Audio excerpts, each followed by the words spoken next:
Is this movie better than Baz Luhrmann's 2022 Elvis? No, but there is something new to be seen here.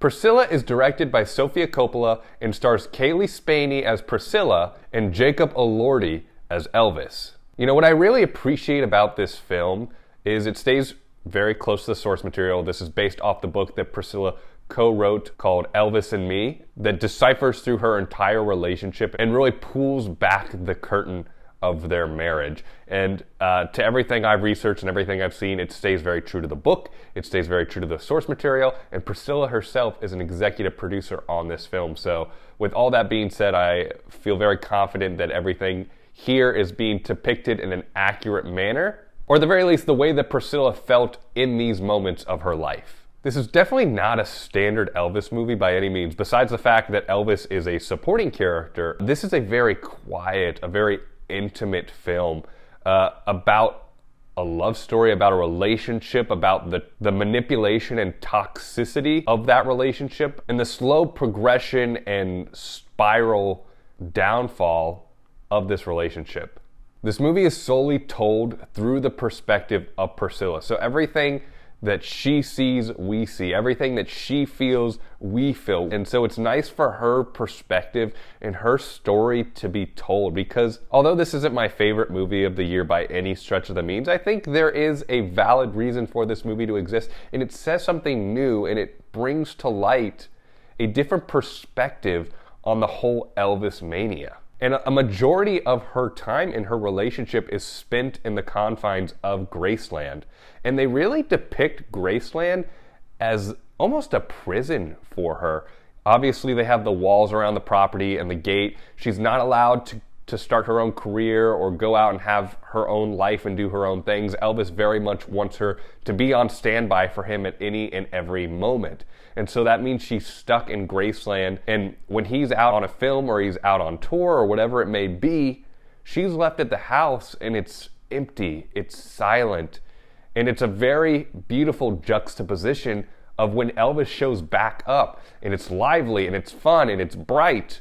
But that's a hard thing for someone to have to go through, to have such drastic shifts in their lifestyle and how they are supposed to act and behave. You really feel for Priscilla in those moments, specifically in the silence of Graceland. And again, that culminates to the end of the film where she leaves. She escapes the prison, she's driving outside of Graceland, and she's free of this control and this manipulation and this prison that she's been placed in for the past 10, 15 years of her life.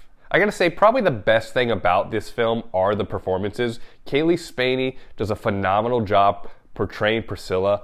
She has such an innocence and softness to her performance, which I think is really great, especially early on. She doesn't really know what to say in the moment. She's very timid around other people, and I thought she portrays that beautifully. But the scripted story itself does not help Cailee out at all, and specifically in the third act, it just feels really rushed. A lot of the emotional through lines and story beats of the film feel like they're glossed over, and that's one of the major problems that I had with this film, is so many themes and storylines felt underbaked.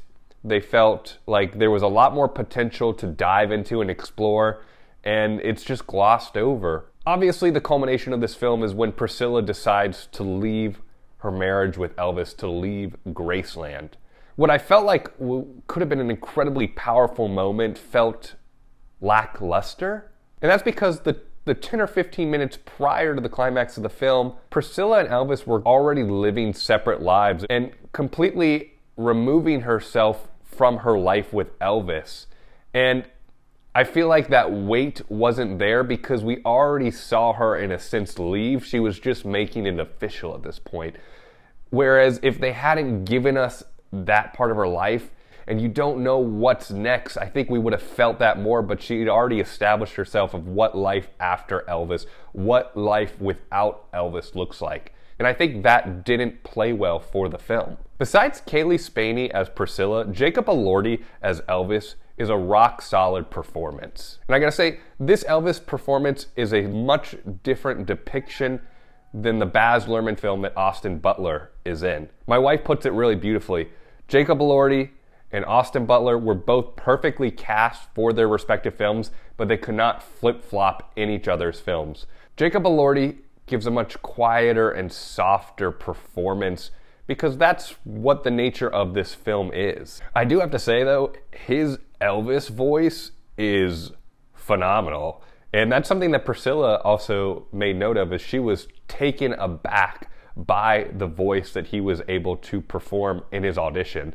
Not only that, but with the hairstyling and the costumes, he really looks like Elvis in his younger years. So they did a great job with casting him. He does everything that's needed.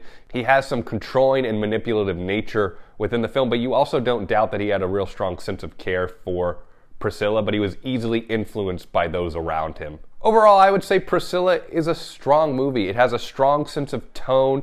It's directed by a very capable and established director. You can really feel the performances and the nuances. There's a level of meticulous detail in the cinematography and how everything is positioned. And so all of those things are great. And if you're a film buff, you're going to really enjoy this film. But this is not for the general audience. This is very much what you would quote unquote call an Oscar film.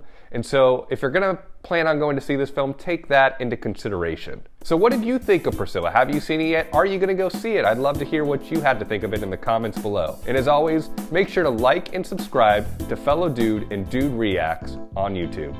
Until next time, guys, see you then.